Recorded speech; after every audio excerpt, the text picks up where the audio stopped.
It's time for another of Freddy Krueger's favorite bedtime stories. And this one's a dream. My kind of dream. The kind you don't wake up from. So listen. When I opened my eyes, I thought I was having a nightmare. I couldn't remember who I was, where I'd been. Suddenly, I was just here, where sulphurous air hung thick in a blood-red haze. And then I noticed the creaking of wood. I was inside a ship of some kind, a hideous slave galley, miles long, filled with row upon row of heaving bodies. And I was one of them, naked, sweating, bound in heavy chains, rowing rhythmically and endlessly to a slow, agonizing beat. Our warders walked among us, tall and terrible, faceless beneath their hooded robes. I heard a scream, and I saw them drag a prisoner to the middle of the ship, chaining his wrists to the ceiling. And then with barbed wire whips, they began to flay the skin from his bones, exposing every nerve ending as his body thrashed and twisted like raw meat in the air. Finally, they dragged his lifeless hulk back to the oars, and suddenly I knew the past. I saw myself in someone else's house, their money in my pockets, their blood on my hands, then the police, the bullets, a sudden burst of pain in my chest, and was this some sort of prison? I looked over at the slave man, and in horror, I saw that his skin was whole again, and he was rowing, his hollow eyes resigned to an eternity of unrelenting torment. An eternity. Yes, I was in prison, but with no windows, no bars, no escape, sailing the seas of my very own hell forever and ever and ever. This sounds like one hell of a pleasure cruise. I'll see you tomorrow. What's the matter? Missed the beginning of my story? Then hang on, because it's coming around again. Over the meadow and to the woods, to Freddy's house we go. But sometimes it's better to stay on the road. Late one night in the rustic backwoods of Tennessee, a young couple lay huddled and out of breath among the thick weeds of an open field. Do you think he's gone? Of course he's gone, Michael. He just wanted to scare us, that's all. With a chainsaw? I'd say that's overdoing it, Linda. Oh, you practically ran him off the road. He's probably just a local farmer.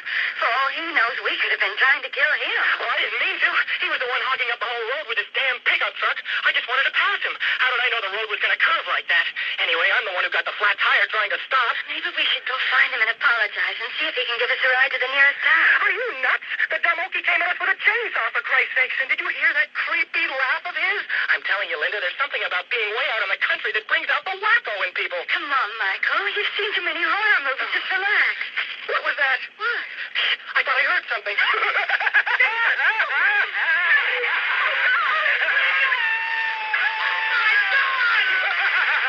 Blind terror, Michael started running madly through the field, the tall weeds whipping his face as he tried to block out the sounds of Linda's screams. He had to get to the road, had to get some kind of help. He had to put 1,000,000 miles between himself and that madman. Suddenly he could see the road up ahead. There was the pickup truck. Michael prayed that the keys were still in the ignition. He glanced over his shoulder as his feet hit the pavement. No sign of that madman or his chainsaw. Michael turned and reached for the truck. Suddenly, the door blew open.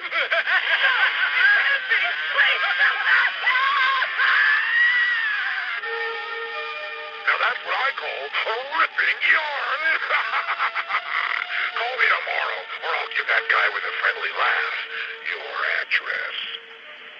If you have not heard this entire message, please hold on. It will repeat. There's always fear when Freddy's here. Oh, it's you. You got a lot of guts calling me again. And I'm going to spill them all over your bedroom floor if you don't make it through today's tale. In a desolate warehouse on the edge of town, a lone figure stepped cautiously into the basement laboratory of Dr. Colin Crane. Colin? Colin, are you in there? Go away. Colin, is that you? I can hardly see you in this light. Go away, Robert. Colin, you've got to listen to me. You're a desperately sick man, Colin. Glandular cancer is nothing to play with. You've got to give up this idea of curing yourself. There's no time left to test that new serum of yours. But it works, Robert. What? The serum, it works. Good God, man, you didn't test it on yourself. A desperately sick man will do anything, Robert. I injected the serum straight into my neck. You wouldn't believe how quickly it worked. It restructured the whole gland. In 6 hours, the cancer was gone. But there was one small side effect. Colin, I just can't believe it. You... Oh, my God. Robert looked up in horror as a grotesque, towering figure lumbered toward him out of the shadows. Yes, Robert, it changed me. My senses are on fire, hungry for new stimuli. I'm feeding on every color I see, every sound I hear, on the very air around me. Colin, listen to me. You've got to get some help. You've got to get... Oh, Colin, put me down. You're choking me. Yes, Robert, it's all coming clear to me. I need something new to satisfy my senses. I need something new to fulfill this terrible hunger. I need you, Robert. No, Colin, no. Oh, my God, Colin. Colin. Bon appetit. Remember, call me back tomorrow, or I might get hungry for you. If you have missed any of this message, it will repeat.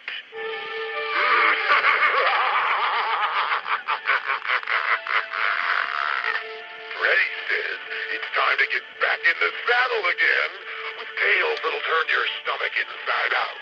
Of course, I can always do that for you if you don't make it through today's story. Listen. It's late in the evening and you're standing on a remote beach in the West Indies digging for a fortune in gold.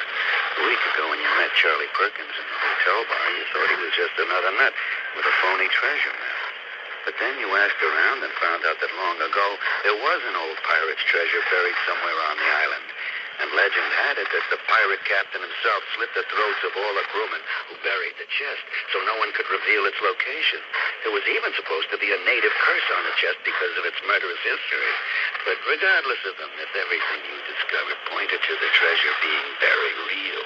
So maybe good old Charlie wasn't a nut after all, just a friendly, drunken soul who wanted someone to share the work and the wealth. He didn't know you'd like to share. So one night you killed Charlie, snuck up on him in his sleep and smashed his head in with a shovel. And then you chopped up his body and buried him in the sand. And now you're digging. The golden light of sunset burns your face as you cut into the wet sand. Suddenly your shovel clanks against metal. The chest. Charlie was right. Chuckling with greed, you open the heavy iron lid and peer inside. But your eyes widen with horror as you see Charlie's bloody head staring up at you, laughing. And then suddenly the lid slams down across your neck. Well, two heads are better than one. More terror awaits you when you call me back tomorrow. What's the matter? Missed the beginning of my story? Then hang on, because it's coming around again.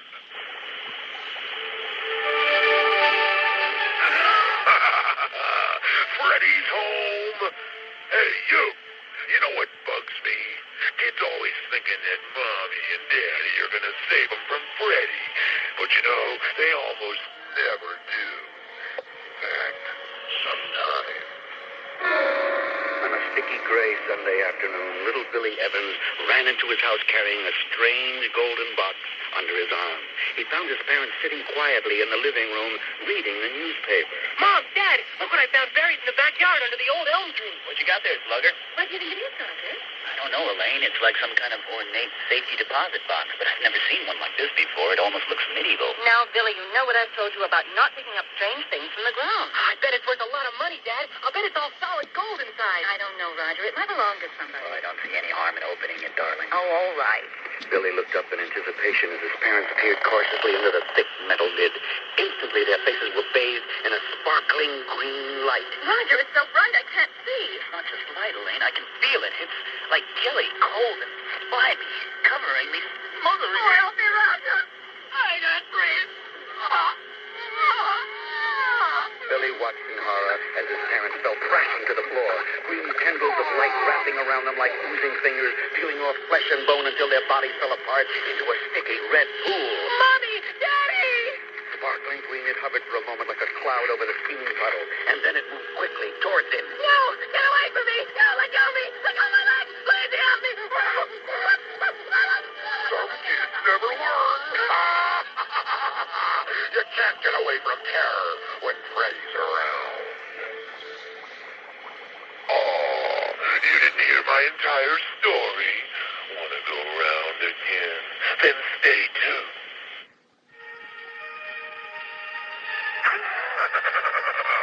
Freddy Krueger here, your today's tale. And this one's a real hair raiser. So turn off the lights and listen closely. I remember it happened during the war. Late one night in the deep of winter, I was walking alone through the black woods. The moon hung full and yellow over the treetops. Yet I was late. God, I hated being late, especially in those dangerous times. And suddenly a German soldier jumped out from behind a tree, jabbing his bayonet into my arm. I fell backwards, howling in pain. He laughed and raised the rifle to my forehead. Yes, his kind had killed many of my fellow countrymen, calling us gypsies and vagrants, slaughtering us like cattle. Suddenly, a huge beast pounced from out of the dark, ripping at the soldier's throat with drooling fangs. The soldier grabbed vainly at his rifle while the creature bit and tore at muscle and flesh. I could see the blood spurting in tiny red fountains onto the pale moonlit snow. The soldier finally stopped thrashing, his life's breath gurgling out of the jagged gash under his chin.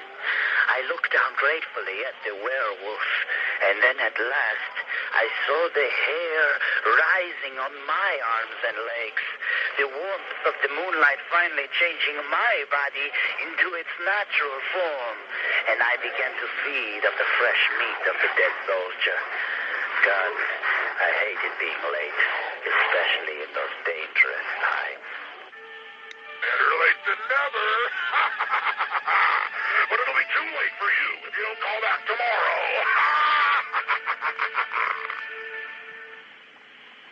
If you have not heard this entire message, please hold on.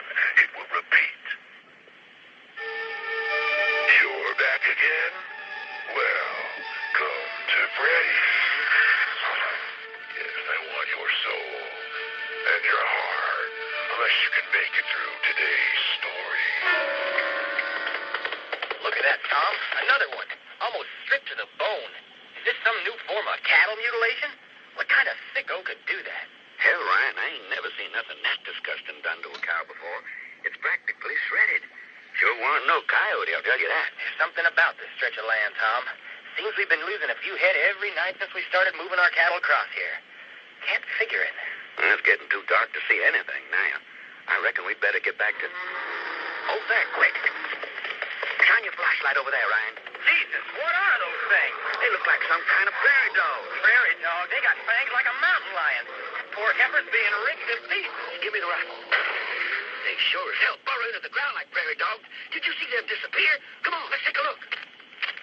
Check out those holes, Ryan. They seem to be spread out all across the range, at least as far as my flashlight can carry. Tom, look at this old sign I found over by those shrubs. See the date? This place was a goddamn nuclear test site back in the 50s. Test site?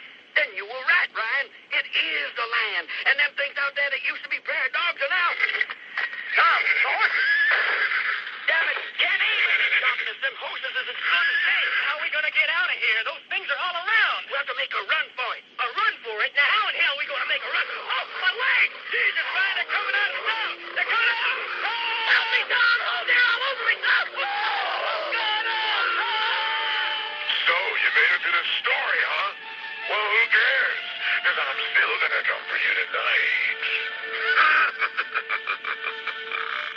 If you have not heard this entire message, please hold on. It will repeat. Freddy's back. And I'm so glad you called, because now I know where you live. And if you don't make it through today's story, I'll find you, and I'll split you in two. On a cold, dark night, two figures move slowly across the mist-laden moors of northern England. Come on, Denise, don't dawdle. But I'm cold, Henry, and I don't like being out here at night. Now, listen here. I've gone through enough trouble to get my hands on Alicia's money. I had to marry her, for one thing, even though I loved you. Then disguising myself as a burglar, breaking into my own house, and chasing Alicia out here onto the moors where I knew her weak heart would give out. All of this I did for us. But now I look like a fool, Denise, possibly even a suspect, because the police can't find her body. But, Henry, you said you saw her fall. Yes, it was somewhere right around here. Maybe she had enough strength left to crawl a little ways before she died. We must find her body, or I may never see her money. You do want to marry a rich man, don't you? Yes, Henry. Then check in those bushes. I'll take a look down here. Maybe she sank into a bog. Go on. All right. But, Henry, what if we don't find her body? Then we must find some jewelry, or at least a piece of clothing, something that...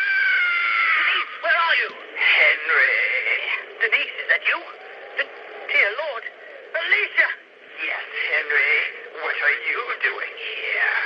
I wanted to find your body. Then let me help you, darling. No! Get back! Get... Ah! Oh, no, the fog! I'm being sucked down! Help me! Alicia! I already have, darling. You wanted to find my body? Well, now you will at the bottom of the fog. Goodbye, Henry. No! Alicia! Come back! Help me! Someone! Help! Ah! I love happy endings. Call me back tomorrow or I'll get you. And your little dog, too. If you missed any of this message, it will repeat. It's Freddy Krueger on your phone. Hello, my old friends. I'm glad to see you're still with me, because I got a killer of a story for you today. Listen up. Hey, Sam, did you see it? No, Ed, and I could have sworn I hit it dead on. Well, there's no sign of that deer anywhere. It's like it just vanished into the pond. The pond?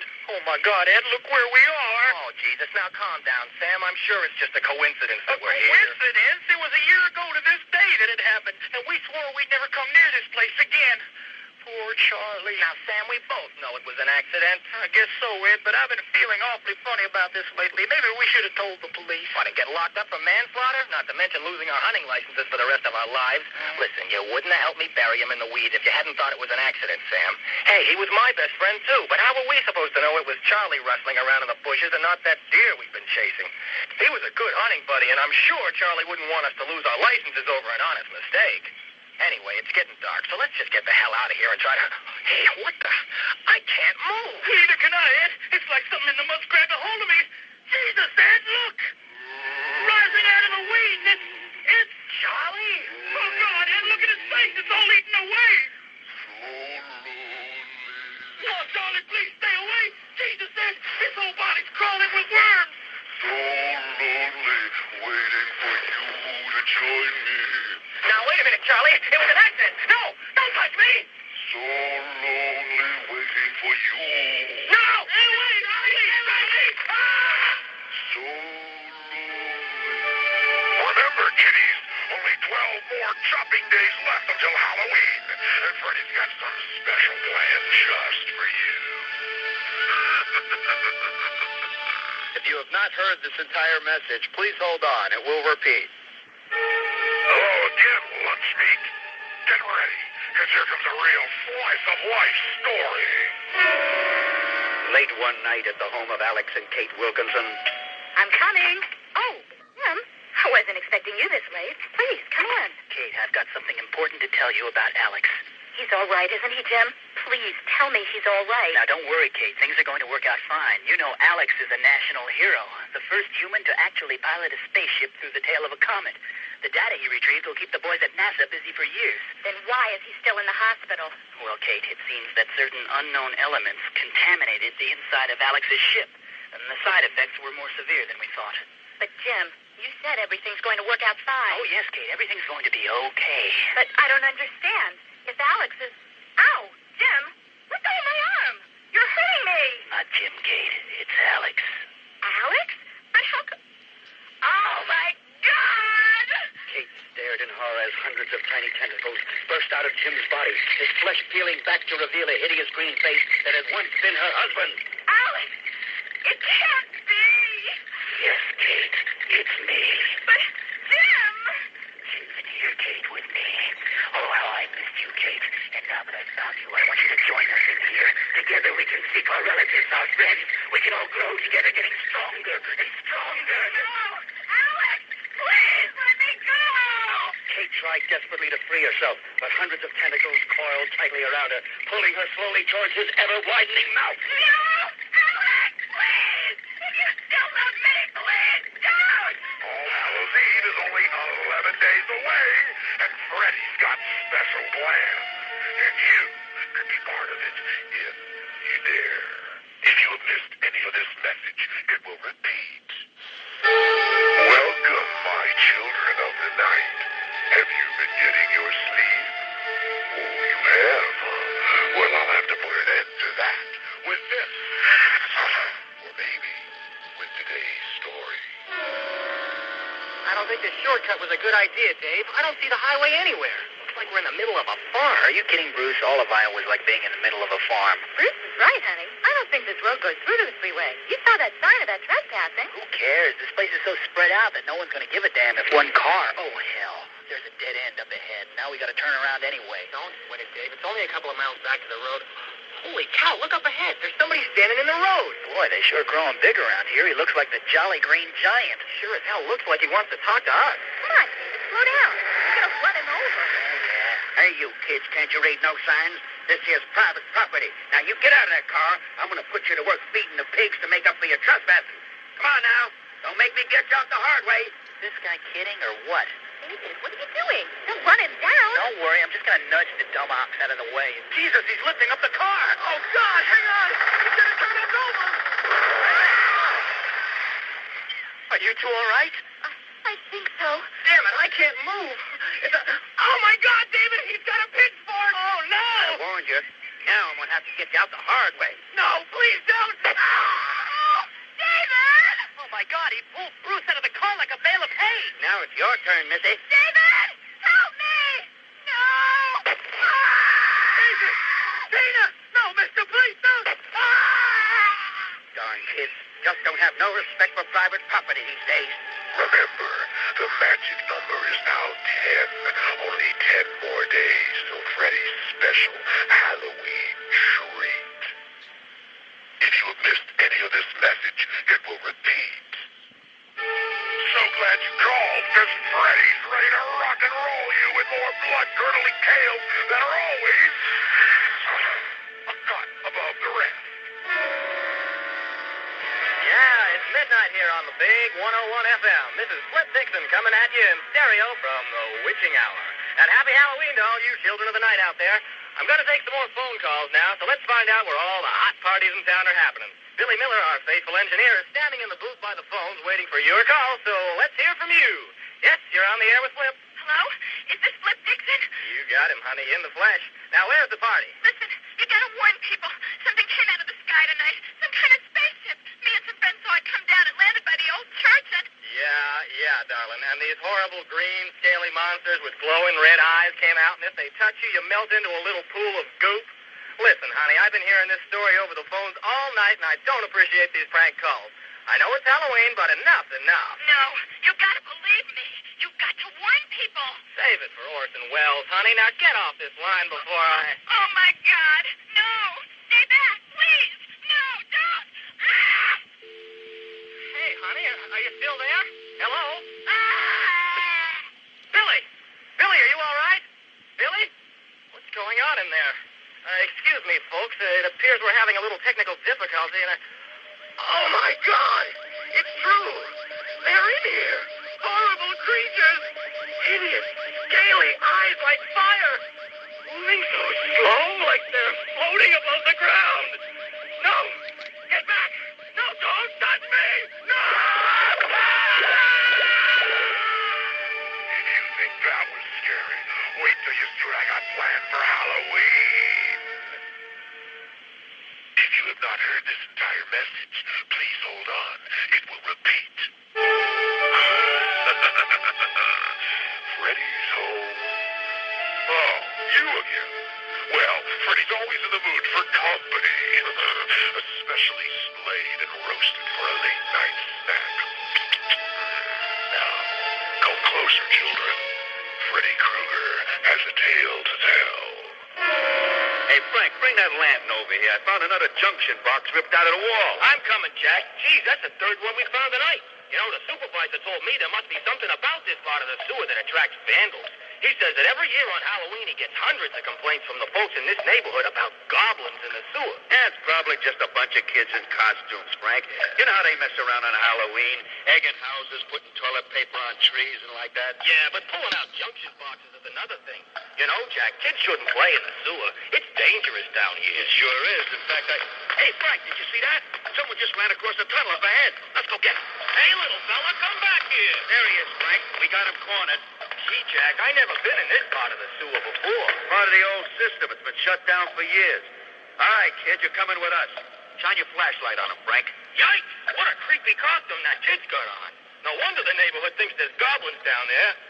Look at those fangs on that mask. Take it off him, Frank, and we'll bring him up to the street. Yeah. All right, little fella. Let's get that mask off so we can see. Ah, Jack! He bit off my finger.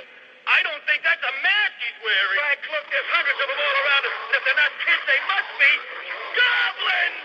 Quick, Frank, make a run for it. Ah, Jack, help! They're nibbling at my knees! Oh, no, Frank, they're all over me, too. Oh, no, get off me! Help! Ah! Remember, Halloween is just around the corner. And this year, the party's at Freddy's house. See you there. I'm glad you called today, because I have an extra special story for you about things unknown, things unseen. Yes, a nightmare's always more hideous when it's hidden. Detectives McCullen and Loomis walked into a secluded ward inside the city hospital. On the bed in front of them lay the bullet-riddled body of a middle-aged businessman named Charles Douglas. What a bizarre case, Loomis. A successful guy like this with no past criminal record suddenly starts wasting nuns left and right. And he's still breathing after taking 13 slugs in the chest. We're lucky to catch this creep. McCullen! Speaking of creeps, Burke, how'd you get in here? McCullen, you gotta listen to me. Listen, I'm sick of your crazy stories, Burke. Aliens taking over people's bodies to commit murder. You reporters will do anything for a headline. No, McCullen, this is the truth. I've been on this story for months. There were others before Douglas. I've seen it happen. When this man dies, the creature will have to leave his body to find another. That's when it'll show itself. That's when we can kill it. Loomis, please escort this civilian out of the security ward. Let's go. No! This creature lives to murder! We gotta kill it now before it finds a new home! Get him out of here. Aliens, give me a break. Well, it looks like you are dead now, buddy. At least you saved the taxpayers the cost of a trial. McCullen turned to leave. Suddenly, something heavy struck the back of his head, sending him sprawling to the floor. Barely conscious, McCullen stared up in horror as the corpse of Charles Douglas leaned over him, bringing its chalk-white face close to his. And then he saw it, a huge, oozing, hideous creature pulling itself out of the corpse's mouth with fiery tentacles. McCullen tried to scream, but the creature plunged itself into his open mouth, and like a giant snail, it its way down McCullen's throat as he kicked and twisted on the floor. It had found a new home. Well, that certainly was a mouthful. Remember, kiddies, Freddy's got big plans for Halloween, and you're part of it. So call back tomorrow. If you have not heard this entire message, please hold on. It will repeat. It's Freddy time once again. But I ain't gonna tell you no more fairy tales. No. Because it's getting too close to Halloween. And I want to tell you about a little shindig I'm having over at my house. That's right. Freddy's gonna have a Halloween party. And you're all invited. Yes, all of you, my children. And I expect to see you there on Halloween for the time of your life. Just have Mommy and Daddy drop you off at my door. But don't bother telling them when to pick you up, because no one's going home. We're gonna have so much fun together. We'll play some of Freddy's favorite Halloween games. What kind of games? We'll just keep calling for the next few days, and I'll tell you all about them. And remember, on Halloween, if you're very lucky, you might even get to talk to me. For real. Yes, when you call on Halloween, Freddy might be on the other line ready to talk to you live. So you better be prepared. And I want to know, have you been listening every day to my little stories, huh? You haven't? Well, don't just sit there by yourself eating your heart out. Let Freddy help you. I'll come into your room tonight and I'll...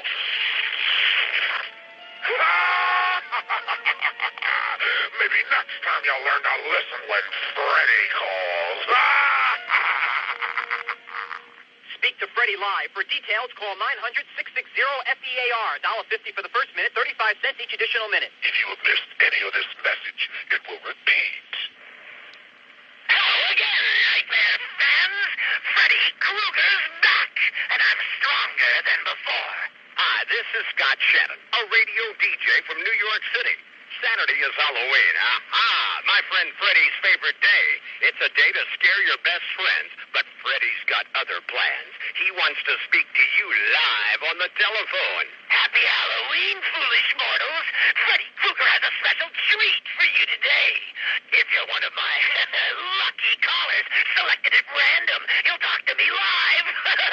I mean, while you're awake and safe. Talk to me live. Freddy Krueger is waiting just for you. That's right. You can call 900-660-FRED. 660-FRED on Halloween, and you might be one of the lucky or unlucky people to speak live to that nightmare on Elm Street himself, Freddy Krueger. When you call 900-660-FRED this Saturday, you might just find yourself on the line with the real live, that's right, the live Freddy Krueger.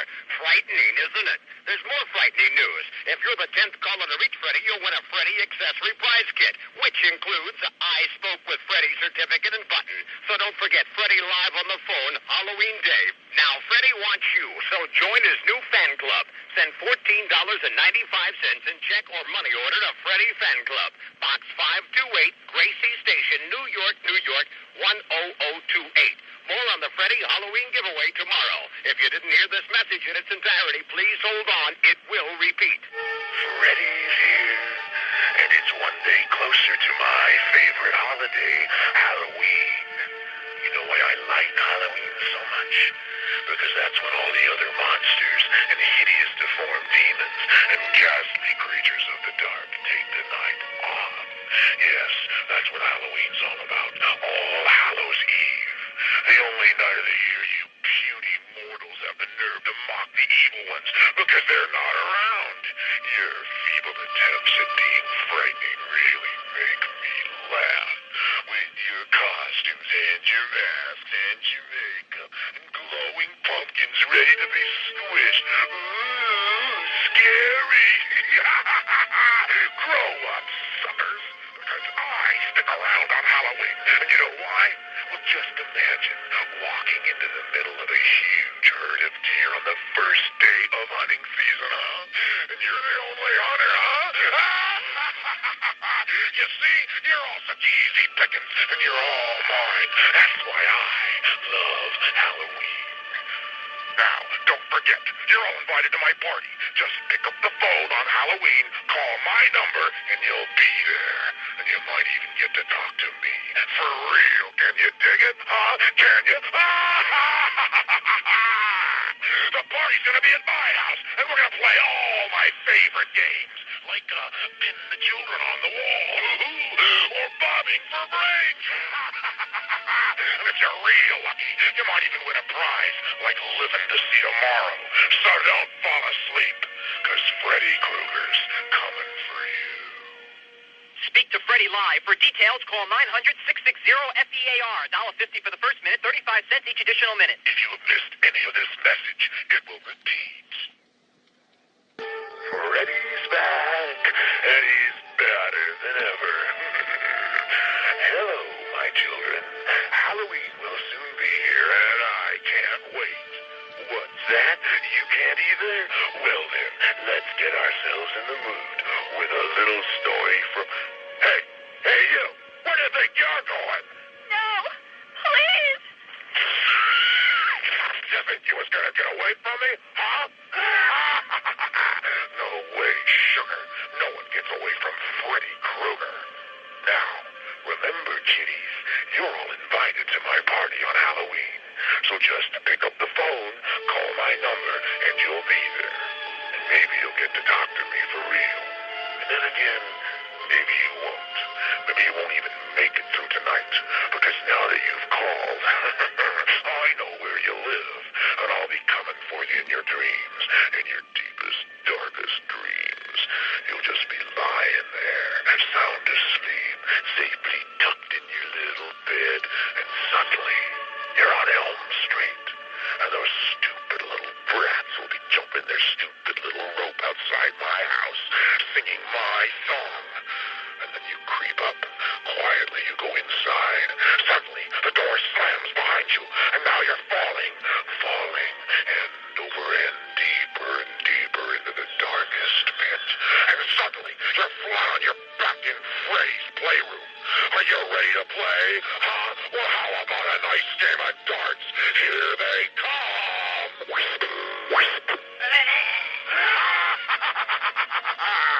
Until tomorrow, pleasant dreams. Speak to Freddy live. For details, call 900-660-FEAR. $1.50 for the first minute, 35 cents each additional minute. If you have missed any of this message, it will repeat. I knew you'd call me today because I know you want to spend Halloween with the original party animal, Freddy Krueger. Yeah, you've come at the right time. My Halloween party's in full swing. Go ahead, step inside. Everyone's having a hell of a time.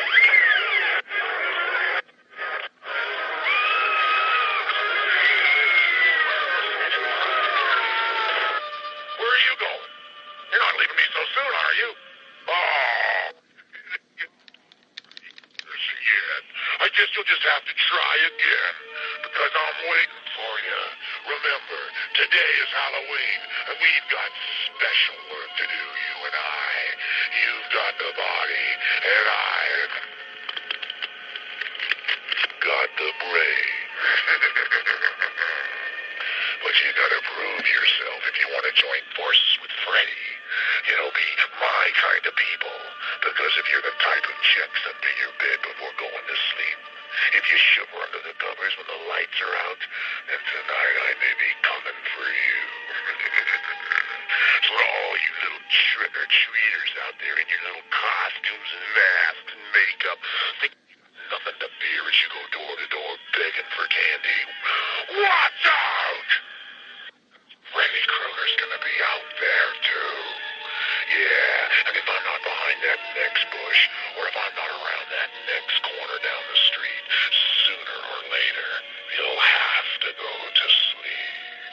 And I'll be waiting for you. 1, 2, Freddy's coming for you. If you have missed any of this message, it will repeat. Freddy's back, kiddies. Yeah, what? The carnival's back in town. We're going to the sideshow. My favorite part. You know, they say you can't get much from a stone. Well, I'm going to show you how. Luther walked across the fairground. Nothing caught his eye until he spotted a long black tent with an old wooden sign. Dr. Carrion's Carnival of Terror. See a collection of horrors from around the world and beyond. Sounds good to me. In the darkness, he saw a man beheaded, a bloody Iron Maiden, a woman boiling in oil. A wax museum. Big deal. Surrounded by a pile of bones was a round black stone. Luther read the sign beside him. Warning, do not touch the deadly blood rock. This seemingly harmless creature thrives on human blood. Oh, please. Something wrong? I'm Dr. Carrion. I see you're displeased. Huh? This whole show's a fake, Guy, and so are you. And this stupid rock, you expect me to believe it's alive? Then pick it up, my friend. Unless you're afraid. I will. Blood rock, huh? There. Hey, what is this? Get it off! 3 fangs flamed from the stone, piercing Luther's hand. The creature crouched every drop of blood from Luther's body, reducing him to a bone-dry husk. Dr. Carrion set the blood rock back on its pedestal. There, darling. Step right up, folks. I guess there's a sucker born every minute. But don't you be one of them. Call me back tomorrow. Dream.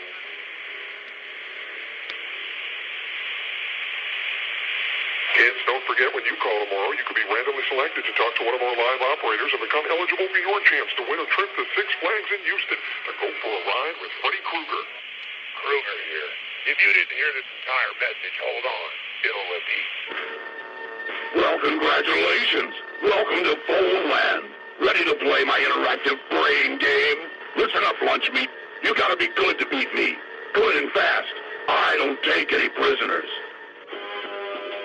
If you already know the rules, press 1 now on your touch-tone phone to get into the meat of it all.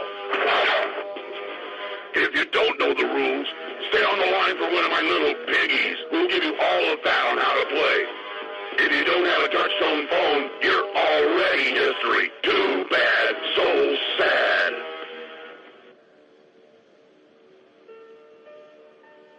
Hey, welcome Welcome to the Freddy Krueger Trivia Game, where we give away $250 every day to the player having the highest daily score. No individual caller can win the daily prize more than twice. Freddy will challenge you to a series of questions related to his movies. By responding correctly on your touch-tone telephone, you accumulate points and get to wager all or part of your score in the final Freddy. After the game, you will hear a message telling you if you have the daily high score. You have 5 seconds to respond to questions from level 1 and 2. You have 10 seconds to respond to questions from levels 3 through 5 and Final Freddy. There is a limit of 5 calls per day per household. For complete rules and regulations, write to Freddy, care of 900 USA, Post Office Box 7012, FDR Station, New York, New York, 10022. Void where prohibited. Using the keypad on your touch-tone telephone, please enter your home telephone number with area code first. Enter these numbers carefully. Dreams can come true. Stuck in nightmares. Ask Freddy Krueger.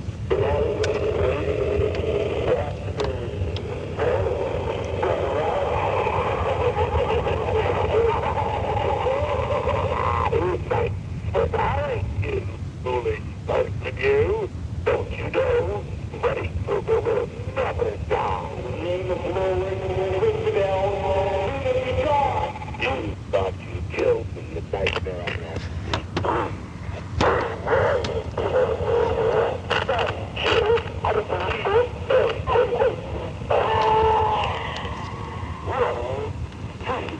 Freddy's coming for you.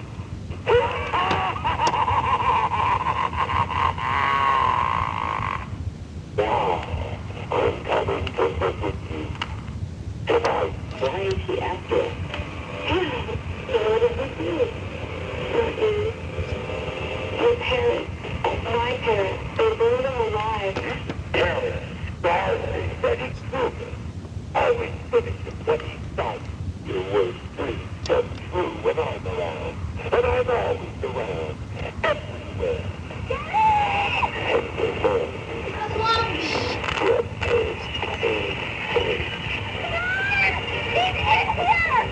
Don't let him kill me too! I'm a Freddy fan. Freddy has Nancy trapped here on the phone.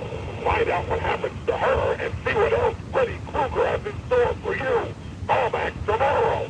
And if you want to be a member of Freddy's fan club, write Freddy Fan Club. P.O. Box 528, New York, New York, 10028.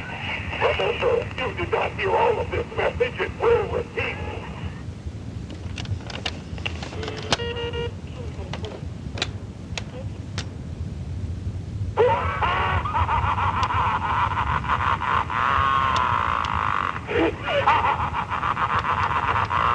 Thanks for calling, you foolish person, you. Freddy Krueger always finishes what he starts, and he's coming to get you. In Nightmare on Elm Street Part 3, I finish off some past problems. Problems that have been haunting me. Problems like Nancy.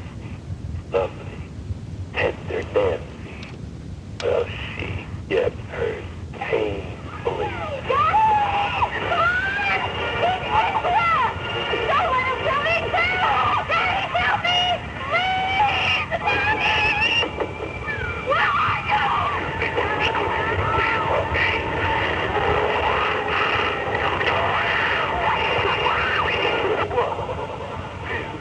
Freddy's coming for you. Now, I'm coming to visit you. Tonight, this very night, when you're all alone, in your pathetic little bedroom, sleeping with your little happy-faced jammies, and your little blanket tucked up around you, that Freddy Krueger always finishes